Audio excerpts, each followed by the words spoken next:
नमस्कार, India at 9 में आपका स्वागत है। आपके साथ मैं हूं अभिषेक कात्यायन और आपके साथ मैं हूं माधुरी कलाल।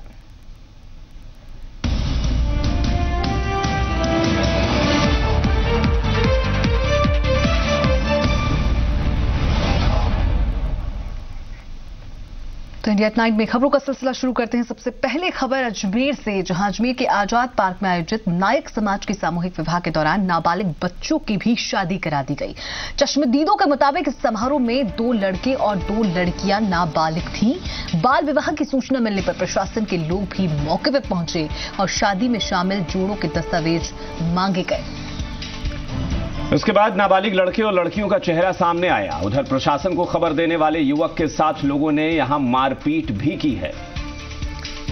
बता दें, शादी में शामिल जोड़ों के दस्तावेज मांगे गए। सामूहिक विवाह में बाल विवाह भी करा दिया गया। हालांकि ये भी बता दें कि जिसने सूचना दी थी उस युवक से मारपीट की भी खबर है। प्रशासन ने मौके पर पहुंचकर छानबीन की, तफ्तीश की और जब दस्तावेज मांगे गए तब जाकर नाबालिग लड़के और लड़कियों का चेहरा सामने आया। उधर बता दें आपको कि प्रशासन को जिसने खबर दी थी उस युवक के साथ मारपीट तक की गई है।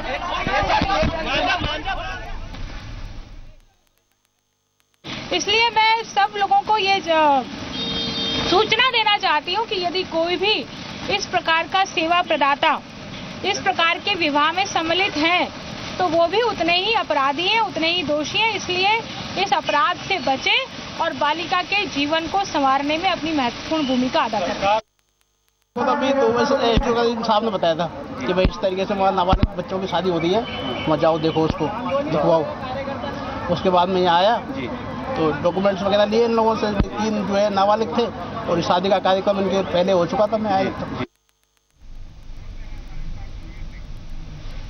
जानकारी के साथ जी मीडिया संवाददाता मनवीर सिंह हमारे साथ में। मनवीर, ये दिख रहा है कि वहां पर शादी समारोह चल रहा था, नाबालिग बच्चों की शादी कराई जा रही थी। शादी जरूर रुकवा दी गई, पूरा प्रशासनिक महकमा वहां पहुंच गया, लेकिन उस युवक का क्या हुआ जिसके साथ मारपीट की गई? क्या कोई कार्रवाई? देखिए, इस पूरे मामले में अभी तक किसी भी तरह की कोई कानूनी कार्रवाई नहीं हुई है और सबसे बड़ी और महत्वपूर्ण बात है कि अजमेर की धरती से जब इस तरह की बाल विवाह की खबरें निकलती हैं तो बेहद शर्मनाक इसलिए मानी जाती है क्योंकि ये अजमेर की वो धरती है जहां से कि हरविलास शारदा ने शारदा एक्ट, जो कि बाल विवाह निषेध कानून जिसने बाद में इस रूप में लिया, वो शारदा एक्ट इसी धरती से निकल कर गया। हरविलास शारदा अजमेर के थे। महिला और बाल विकास मंत्री अनीता बघेल अजमेर से हैं और इन 2 बड़ी हस्तियों के होने के, इनके नाम जुड़े होने के बावजूद अजमेर में इस तरह की खबरें निकल कर आना कहीं ना कहीं प्रशासन के लिए बेहद शर्मनाक है। सबसे बड़ी और महत्वपूर्ण बात यह है कि ये जो बाल विवाह हुए हैं ये प्रशासन की नाक के नीचे हुए हैं। कलेक्ट्रेट से चंद कदमों की दूरी के ऊपर आजाद पार्क स्थित है, जहां पर नायक समाज का ये सामूहिक विवाह सम्मेलन चल रहा था और इसी दौरान ये खबर निकलकर सामने आई कि वहां पर बाल विवाह हो रहे हैं। तहसीलदार मौके पर पहुंचे, दस्तावेजों की जाँच की तो 4 नाबालिग वहां पर पाए गए। बिल्कुल बिल्कुल मनवीर, आप हमारे साथ बने रहिए। इस बीच महिला एवं बाल विकास मंत्री अनीता बघेल जी हमारे साथ बनी हुई है। अनीता जी, बहुत बहुत स्वागत है आपका। ये बेहद शर्मनाक स्थिति, जब इतने अभियान चलाए जाते हैं, जागरूकता की बात की जाती है, बावजूद इसके भी प्रशासन की नाक के नीचे इस तरह से विवाह करवा दिए जाते हैं। हालांकि विवाह रुकवा दिया गया, लेकिन जिस युवक ने जानकारी दी उससे मारपीट की गई। यानी कि ये कहें कि किसी भी तरह से प्रशासन का कोई डर लोगों में नहीं है। हेलो अनीता जी, हमारी आवाज सुन पा रही हैं? कट रही है आपकी आवाज। जी अनीता जी, हमारा सवाल यही है कि आप देखिए, ये मामला ये तब सामने आया है जब इससे कुछ दिन पहले ही चित्तौड़गढ़ में भी इस तरह की बात सामने आई थी। तब सरकार ने कहा था कि हम तमाम लोगों की जिम्मेदारियां तय करेंगे जो इस बारे में सूचित करें। बाल विवाह के बारे में कोई सूचना देता है, उसके साथ मारपीट की जाती है और फिर भी सामूहिक तौर पर बाल विवाह के मामले सामने आते हैं। हेलो हेलो अनीता जी, हमारी आवाज आप तक नहीं पहुंच पा रही है। हाँ, हेलो अनीता जी, सीधा सवाल है कि प्रशासन को खबर देने वाले की पिटाई कर दी जाती है, तो क्या अब प्रशासन को इसकी खबर ना पहुंचाई जाए या लोगों में किसी तरह का कोई डर नहीं है, या जागरूकता की जो बात की जा रही है वो जागरूकता है ही नहीं? हेलो, कहाँ पिटाई की गई मेरे को जानकारी में नहीं है। हेलो हेलो लगता है कि अनीता जी को आवाज सही से नहीं पहुंच पा रही, लेकिन आपको बता दें कि हालांकि ये बहुत बड़ा सवाल है कि मंत्री जी के पास इसकी जानकारी भी नहीं है कि कहां पिटाएगी। हालांकि उन्होंने खुद इस बारे में बयान दिया है, इस बारे में बाइट दी है अभिषेक, और उन्होंने कहा है ये बहुत बड़ा सवाल है। ये बड़ा सवाल इसलिए है माधुरी कि चित्तौड़गढ़ का मामला आया था और आपको याद होगा कि सरकार ने तमाम स्कूली टीचर्स पर यह जिम्मेदारी तय की थी कि वो बाल विवाह की सूचना दें, पंचायत प्रतिनिधि सूचित करें, लेकिन यहां सूचना देने वाले पिट जाते हैं।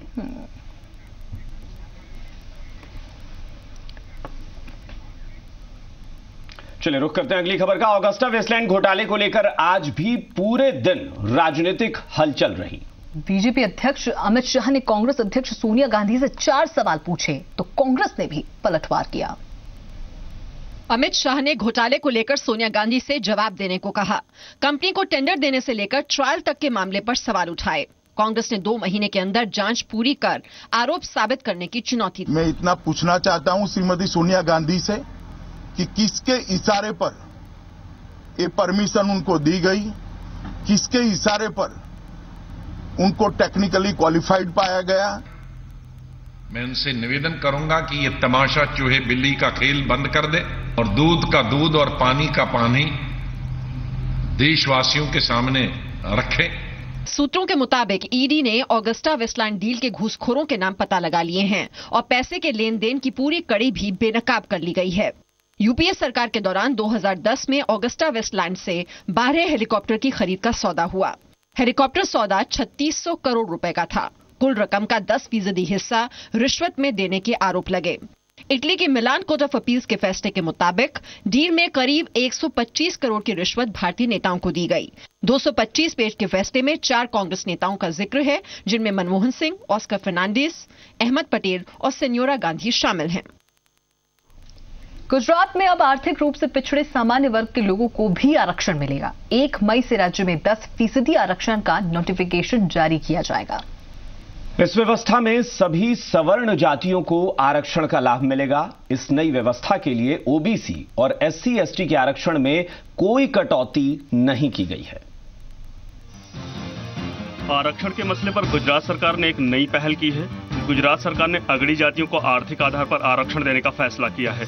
गुजरात में सरकारी नौकरियों और उच्च शिक्षा में अगड़ी जातियों के आर्थिक रूप से कमजोर लोगों को 10% आरक्षण दिया जाएगा। आरक्षण के लिए राज्य सरकार 1 मई यानी गुजरात दिवस के दिन अध्यादेश लाएगी। बिन अनामत जो ज्ञाति समाज है उनको 10% इकोनॉमिकली जो बैकवर्ड्स उसमें बच्चे हैं, जो गरीब छात्रा छात्री है, तो उनको ये रिजर्वेशन का लाभ मिले, उस तरीके का पूरा बिल होगा। सालाना 6 लाख से कम आय वाले परिवार के बच्चों को आरक्षण का लाभ दिया जाएगा। आरक्षण का फायदा पाटीदार समुदाय को भी होगा, जो पिछले कुछ महीनों से आरक्षण के लिए आंदोलन कर रहा है। इस नई व्यवस्था के लिए ओबीसी और SC/ST के आरक्षण में कोई कटौती नहीं की गई है। गुजरात में फिलहाल 49.5% आरक्षण लागू है और अब ये बढ़कर 59.5% हो जाएगा। गुजरात सरकार का कहना है कि वो इसके लिए कानूनी लड़ाई लड़ने को भी तैयार है। लीगली प्रावधान है रिजर्वेशन का, उसमें 0.1% भी हम कटौती नहीं कर रहे हैं। उनका पूरा रक्षण कर रहे हैं, उनका रिजर्वेशन का, और ये एक्स्ट्रा हम आने वाले दिन में ये नया प्रावधान कर रहे हैं। आर्थिक आधार पर आरक्षण की मांग देश में लंबे अरसे से उठ रही थी, लेकिन इसकी शुरुआत गुजरात से हुई है। बड़ा सवाल यह है कि क्या दूसरे राज्य भी इसे अपनाएंगे। एनसीपी अध्यक्ष शरद पवार ने बीजेपी के खिलाफ गठबंधन का नेतृत्व करने के लिए बिहार के मुख्यमंत्री नीतीश कुमार को सबसे भरोसेमंद चेहरा बताया है। हालांकि बयान पर विवाद के बाद पवार ने सफाई देते हुए कहा है कि फिलहाल लीडरशिप के लिए नीतीश की ओर से कोई प्रस्ताव नहीं आया है। उधर बीएसपी प्रमुख मायावती ने शरद पवार के बयान को जल्दबाजी बता दिया है। लोकसभा चुनाव 2019 भले ही अभी दूर की कौड़ी हो, लेकिन 2019 के लिए अभी से सियासी बिसात बिछने लगी है। एनसीपी अध्यक्ष शरद पवार ने पहली बार इशारों में नीतीश कुमार को 2019 के लोकसभा चुनाव में प्रधानमंत्री पद का दावेदार बताया है। एक अंग्रेजी अखबार को दिए इंटरव्यू में शरद पवार ने कहा, इस वक्त देश में बिहार के सीएम और जेडीयू अध्यक्ष नीतीश कुमार ही एकमात्र ऐसे विपक्षी नेता हैं जो विपक्ष का चेहरा बन सकते हैं। हालांकि बाद में पवार ने अपने बयान पर सफाई देते हुए कहा कि फिलहाल लीडरशिप के लिए नीतीश की ओर से कोई प्रस्ताव नहीं आया है। पवार ने कहा कि आज कोई भी एक पार्टी बीजेपी का विकल्प नहीं बन सकती, इसलिए उन्होंने गठबंधन की बात कही। आज की जो स्थिति है देश की, यही स्थिति रहेगी तो एक क्रेडिबल अल्टरनेटिव देने के लिए कोई सिंगल पार्टी आज मुझे देश में सामने नहीं दिखाई देती। और इस बैकग्राउंड पर नीतीश जी ने जो एक सुझाव दिया है कि लाइक माइंडेड सेक्युलर पार्टीज ने मिलकर कोई क्रेडिबल अल्टरनेटिव देना चाहिए, ये अच्छी बात है। एक दूसरा सवाल पूछा गया कि इसमें आपकी पार्टी की क्या लाइन रहेगी और इसका नेतृत्व कौन करेगा। तो मैंने कहा कि मेरी पार्टी में इस इशू के बारे में अभी तक हमने डिस्कशन किया नहीं, मगर फर्म प्रपोजल आएगा तो जरूर करेंगे। जेडीयू ने जहां शरद पवार के बयान का स्वागत किया है, तो वहीं बीएसपी अध्यक्ष मायावती ने पवार के बयान को जल्दबाजी बताया। उधर बीजेपी का कहना है कि नीतीश पहले बिहार तो संभाल ले। मैं श्री शरद पवार जी के स्नेह पूर्वक जो उनके उद्गार हैं उसका स्वागत और सत्कार करता हूं, लेकिन हमारी पार्टी छोटी पार्टी, इसलिए पार्टी ने किसी को प्रधानमंत्री पद के लिए मनोनीत नहीं किया है, न चयनित किया है, लेकिन निसंदेह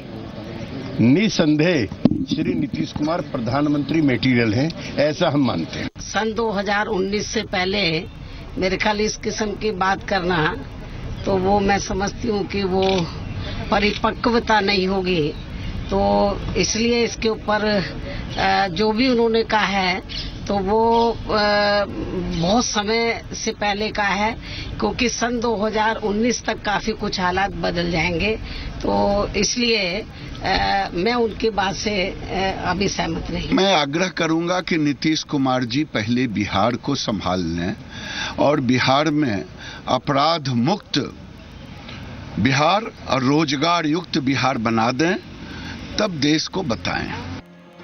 नीतीश कुमार ने 17 अप्रैल को आरएसएस और बीजेपी मुक्त भारत के लिए सभी पार्टियों से साथ आने की अपील की थी, जिस पर अब शरद पवार भी सामने आ गए हैं। ऐसे में बड़ा सवाल यह है कि क्या 2019 का मुकाबला मोदी बनाम नीतीश होगा। विजय माल्या पर भले ही गिरफ्तारी की तलवार लटक रही हो, लेकिन उनके तेवर अब भी तल्ख हैं। एक अंग्रेजी अखबार को दिए गए इंटरव्यू में विजय माल्या ने कहा है कि उनकी गिरफ्तारी से कुछ भी हासिल होने वाला नहीं है। रस्सी जल गई लेकिन बल नहीं गया। करीब 9,000 करोड़ रुपए का कर्ज लेकर विजय माल्या लंदन में बैठे हैं। यहां देश में उनका पासपोर्ट सस्पेंड किया जा चुका है, लेकिन माल्या के तेवर में कोई कमी नहीं आई है। अब भी कर्ज चुकाने को लेकर उनकी मंशा साफ नहीं दिखती। यहां तक कि वो अब भारत में नहीं, ब्रिटेन में खुद को महफूज मानते हैं। विदेश भागने के बाद विजय माल्या ने पहली बार इंटरव्यू दिया है। फाइनेंशियल टाइम्स को दिए इस इंटरव्यू में शराब कारोबारी विजय माल्या ने कहा कि मेरी गिरफ्तारी से पैसा वापस नहीं मिलेगा। भारत से विदेश भागे माल्या इस वक्त सेंट्रल लंदन में अपने घर माय फेयर में रह रहे हैं। माल्या ने इंटरव्यू में कहा कि उन पर कर्ज की जो रकम बैंक और मीडिया बता रहे हैं वो बिल्कुल गलत है।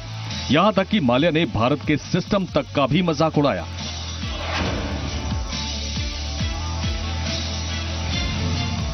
Well, I don't know whether it's the banks or the media or a combination of the two. A dangerous combination. Indeed. But that's how India is. I have never been able to understand where this 9,000 crore or 900 million figure came from. Mallya ने बैंकों को कर्ज चुकाने के प्रस्ताव पर कहा कि ये बैंकों को समझने की जरूरत है कि मैं उधार चुकाना चाहता हूं, लेकिन बैंकों की शर्तों पर नहीं।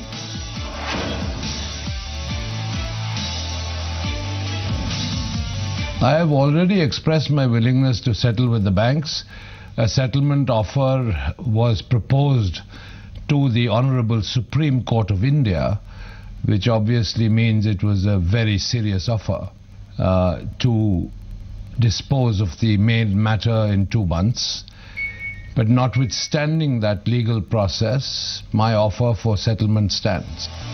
माल्या के इन तेवरों का सरकार की सेहत पर कोई असर होगा ऐसा नहीं लगता। भारत सरकार ने ब्रिटेन के हाई कमीशन को चिट्ठी लिखकर माल्या के प्रत्यर्पण की मांग की है। माल्या 2 मार्च से यूके में है।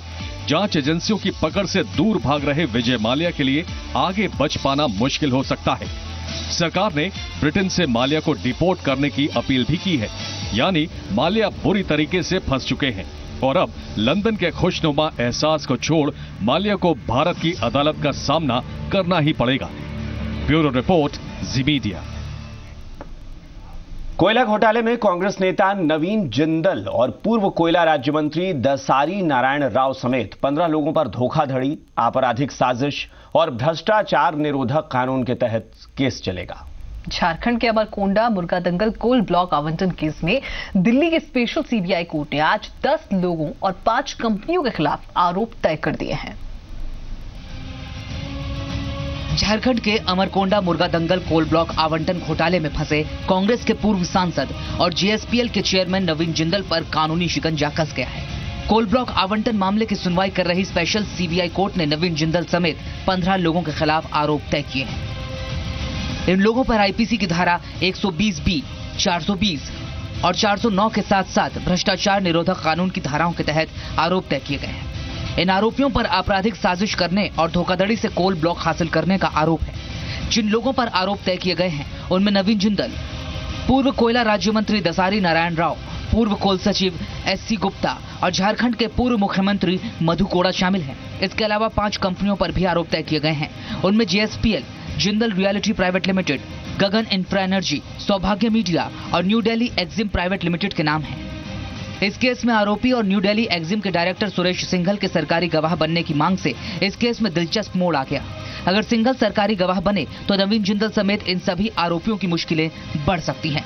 सिंघल को सरकारी गवाह बनाने पर कोर्ट में 11 मई को सुनवाई होगी। 2008 में नवीन जिंदल की कंपनी जेएसपीएल और गगन स्पॉन्ज आयरन प्राइवेट लिमिटेड को झारखंड का अमरकोंडा मुर्गा दंगल कोल ब्लॉक दिया गया था। नवीन जिंदल पर गलत तथ्यों और दस्तावेज के आधार पर कोल ब्लॉक हासिल करने का आरोप है। जी मीडिया ने कोयला घोटाले का खुलासा किया था। जी मीडिया ने ही दिखाया था कैसे रसूखदार लोगों ने अपने रसूख का फायदा उठाकर कोल ब्लॉक हासिल किए थे। असीम मनचंदा, जी मीडिया। हिमाचल हाईकोर्ट ने शिमला में जमीन की खरीदारी मामले में कांग्रेस अध्यक्ष सोनिया गांधी की बेटी प्रियंका गांधी वाड्रा को नोटिस जारी किया है। प्रियंका गांधी वाड्रा ने घर के लिए 2007 में 3.5 बीघा जमीन खरीदी थी और 2011 में उन्होंने कुछ और जमीन खरीदी। हिमाचल हाईकोर्ट ने प्रियंका गांधी वाड्रा से 4 हफ्तों में जवाब मांगा है। प्रियंका ने कहा था कि सुरक्षा कारणों से शिमला में उनकी जमीन की जानकारी नहीं दी जा सकती, लेकिन याचिकाकर्ता ने दलील दी कि जब दिल्ली में उनके घर के बारे में जानकारी दी जा सकती है तो शिमला की संपत्ति की जानकारी क्यों नहीं दी जा सकती। एसपीजी प्रोटेक्टिव होने पे दिल्ली में उसके घर की आरटीआई इन्फॉर्मेशन देने में कोई दिक्कत नहीं है, तो मुझे लगता है कि कहीं ना कहीं जो हिमाचल की जो इन्फॉर्मेशन है उसको देने में भी कोई प्रियंका गांधी को कोई आनाकानी नहीं करनी चाहिए। कानून अपना काम करेगा। जो जिसने जो किया है उसका भुगतान तो उसको करना ही होगा। इस पर हम और ज्यादा कोई टिप्पणी नहीं करना चाहते। हाल ही में केंद्रीय शहरी विकास मंत्रालय ने दिल्ली में प्रियंका के सरकारी बंगले की पूरी जानकारी मुहैया कराई थी। इसी के बाद याचिकाकर्ता देवाशीष भट्टाचार्य ने हिमाचल हाईकोर्ट में याचिका दायर की। प्रियंका गांधी वाड्रा शिमला से 15 किलोमीटर दूर अपना घर बनवा रही हैं। प्रियंका गांधी वाड्रा ने घर के लिए 2007 में 3.5 बीघा जमीन खरीदी थी। 2011 में उन्होंने कुछ और जमीन खरीदी। आरोप है कि हिमाचल की तत्कालीन सरकार ने प्रियंका को जमीन खरीदने में मदद के लिए नियमों में ढील दी थी। प्रियंका की जमीन के बारे में जब जानकारी मांगी गई तो उन्होंने अपनी सुरक्षा को खतरा बताते हुए इनकार कर दिया था। जयपुर में हुई विमंदित बच्चों की मौत से हड़कंप मच गया है। एसएमएस अस्पताल और पीएचईडी विभाग की अलग अलग टीमें मामले की जांच करने पहुंची। सामाजिक न्याय मंत्री ने भी मौके का जायजा लिया। उधर नेशनल ह्यूमन राइट्स कमीशन ने मामले में राजस्थान सरकार को नोटिस जारी किया है। जयपुर के जेके लोन अस्पताल में विमंदित पुनर्वास गृह से आने वाले बच्चों की मौत की खबर के बाद हड़कंप मच गया। जेके लोन अस्पताल के अधीक्षक अशोक गुप्ता ने जैसे ही कहा कि ज्यादातर बच्चों में पेट दर्द की शिकायत थी, इसकी जांच के लिए एसएमएस अस्पताल की एक टीम विमंदित पुनर्वास केंद्र पहुंच गई, लेकिन वहां मीडिया को अंदर जाने से रोक दिया गया। डर इस बात का था कि अंदर की खबर कहीं बाहर ना आ जाए। अरुण चतुर्वेदी भी पुनर्वास गृह पहुंचे और जायजा लिया। टेस्टिंग के लिए सैंपल लिए हैं, उसको टेस्टिंग करवाएंगे पीएचडी की तरफ से। क्या खराब पानी से मौत हो सकती है? दूषित पानी से बिल्कुल। धरती के अंदर से आप कह रहे हैं कि यहाँ क्या व्यवस्था? फ्लोराइड अगर सही नहीं है तो उसके अंदर गड़बड़ हो सकता है मामला। हालांकि अब तक ये पता नहीं चल पाया है कि बच्चों की बीमारी के पीछे वजह क्या थी। जो सबसे बड़ी चिंता की बात क्या थी कि ये बच्चे जब लाए गए तो उस टाइम तो इनको डिहाइड्रेशन था, पर विद इन 24 आवर्स इनकी गंभीरता के लक्षण आने लगे, इनका ब्लड प्रेशर गिरने लगा, सेप्टिक शॉक वाली स्थिति बनने लगी।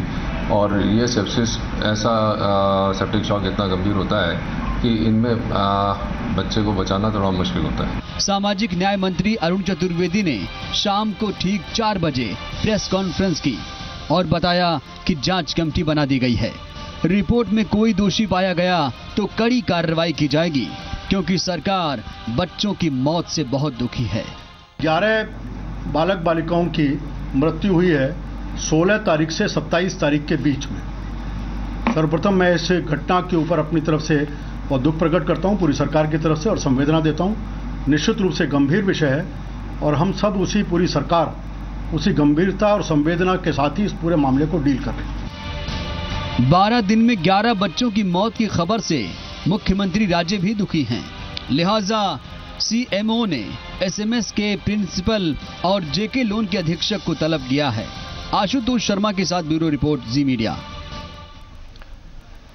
अपने आप में बहुत गंभीर मामला है और मुझे लगता है कि सरकार ने एक्शन जरूर लिया है माधुरी, लेकिन ये गौर करने वाली बात है कि 11 बच्चों की मौत के बाद सिर्फ दुख जताकर काम नहीं होने वाला। बिल्कुल, दुख जाहिर करने से कुछ नहीं होगा। और सबसे बड़ा सवाल यहाँ पर ये कि आखिर ये स्थितियां पैदा क्यों हुई, आखिर ऐसी स्थितियां बनी क्यों? जब आपने बाल संरक्षण आयोग बना रखा है, आपने उसके लिए स्पेशल डिपार्टमेंट आपके लिए काम करता है, तो फिर ऐसी स्थितियां पैदा कैसे? गौर करने वाली बात है कि बाल संरक्षण आयोग की अध्यक्ष ने इसकी शिकायत कर रखी थी, तो उस पर एक्शन क्यों नहीं लिया? उसके बाद अगर इतनी मौतें होती हैं तो जाहिर तौर पे बड़ा सवाल है, फिर तो आपकी कोई भी सफाई काम नहीं आने वाली। बिल्कुल, और अब 11 मौतों के बाद आखिर किस तरह का एक्शन लिया जाता है, और उम्मीद लगाई जा सकती है कि किसी तरह के लापरवाह लोगों पर कोई कड़ी कार्रवाई हो। चलिए रुख कर लेते हैं कुछ और खबरों का। जालौर से खबर है, जहां एक सरकारी स्कूल में मूर्ति की प्राण प्रतिष्ठा के मौके पर आने वाले मेहमानों को अफीम का शरबत परोसने का मामला सामने आया है। बिल्कुल, अफीम से खातिरदारी का खेल पुलिस की मौजूदगी में होता रहा, लेकिन किसी ने सुध नहीं ली।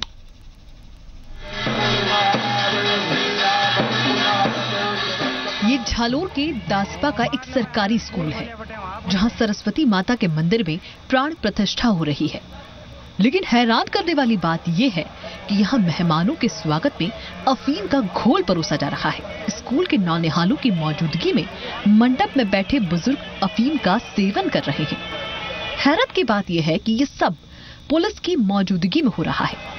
सरकारी स्कूल के कैंपस में अफीम का घोल कैसे आया और इसे परोसने की इजाजत किसने दी, किसी को नहीं मालूम। इस मौके पर हजारों लोग मौजूद थे, लेकिन सुरक्षा के नाम पर 4-5 पुलिसकर्मी ही मौजूद थे। जिस वक्त जालोर के इस स्कूल में अफीम के शरबत से मेहमानों का स्वागत किया जा रहा था, उसी वक्त प्रदेश के उच्च शिक्षा मंत्री भी जालोर में ही मौजूद थे। भीनमाल से श्याम बिश्नोई और बबलू मीणा के साथ ब्यूरो रिपोर्ट, जी मीडिया, जालोर। इंडिया टुनाइट में फिलहाल के लिए इतना ही, लेकिन खबरों का सफर लगातार जारी रहेगा। देखते रहिए प्रदेश का नंबर 1 न्यूज चैनल जी राजस्थान न्यूज। नमस्कार।